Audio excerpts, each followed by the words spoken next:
12 na po ng tanghali yan mga kalodi pagkatapos po sa aming gawain dahil nga araw ng Sunday ito. At ito naman ay binaybay po namin ang lugar ng Angeles City. Mayroong family banding po no, ng kasamahan sa buong church po. Kaya sa araw ng Sunday lumabas po kami at papunta po kami ng Centennial sa loob ng Clark mga kalodi. At ito po ay lugar pa po ng Angeles City. Dito po kami dumadaan dahil mas malapit po dito dahil dito po ay exit. Napapansin po natin mga kalodi, napakainit talaga ang panahon dahil malapit na po talaga ang mahal na araw. Kaya ganun na lang. Super init talaga mga kalodi. Nandyan po ako talaga sa po. Nga tayo ay mga content creator. Lahat po ng bagay, lahat po ng paraan gagawin po natin para mayroon po tayong i-upload mga kalodi. Lahat po ng mga content creator. Ingatan at mahalin po ang ating kalusugan dahil nga mga kalodi kapag sumusobra na po ang ating pagpupuyat, mayroon talagang part sa ating organ mga kalodi ang matatamaan mga kalodi. Kaya lalo na po sa atin ay nagkakaedad na at mayroon ng 50 plus. Mga kalodi, ito lang mapapayo ko, huwag tayong laging magpupuyat. Matulog po tayo sa tamang oras mga kalodi. Ako mag-start, akong matutulog 10 o'clock talaga yan at nagigising ako 7 o'clock ng morning.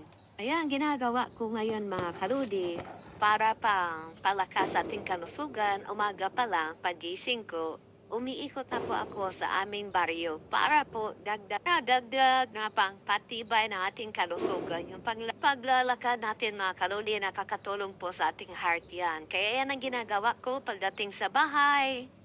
Ikot na naman para po nakadalawang rounds po ako. Kaya sa mga katulad kong may edad na, tangan po, kung mayroon sa inyong nagsusumba, magsumba kayo. Hindi kayo kung kailan nga nagtabingi na ang lakad, doon po tayo mag-exercise. Yun ang kamalian minsan sa ating mga mindset.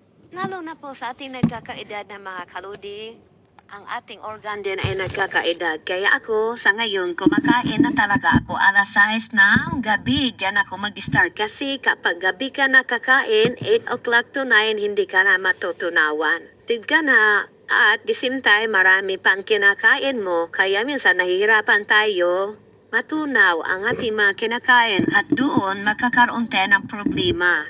Doon po mga kaludi, maiipon po ang sugar sa rice. Lalo na po masarap ang ulam sa gabi tapos kain ng kain ta. Yun lang ang mapapayo ko sa ating lahat. Na wag natin sanayin na kumakain po tayo ng mga 8 ng gabi hanggang 9. Kasi nga hindi talaga yan, hindi ka matutunawan. Yun lang po ang mapapayo ko. Pero kung nasasanay kayo sa ganung oras, kayo naman ang bahala. Pero sa ngayon habang bata pa tayo, o kaya pa, kaya nating iwasan ang lahat.